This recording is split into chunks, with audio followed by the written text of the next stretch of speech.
Urma de mașină.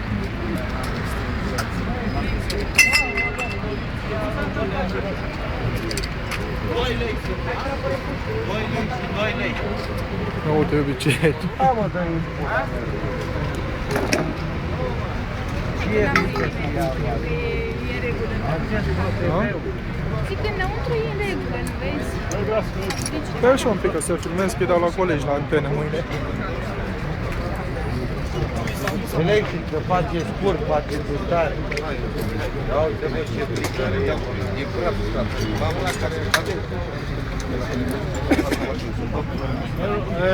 Adriane? Luca! Auzi?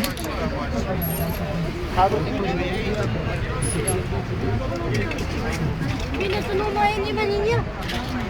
Ca să nu ai.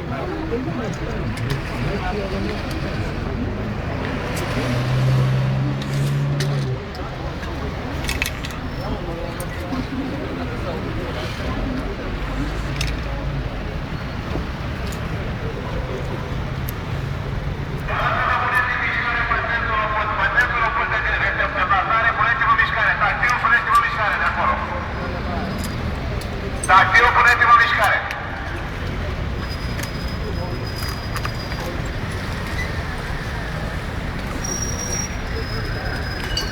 Chiar nu înțelegeți?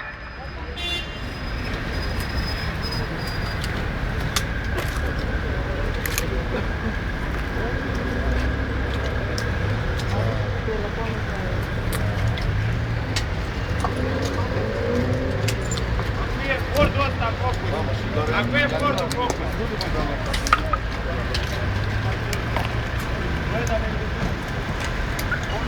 Acum e fordul ăsta. Mașina acolo.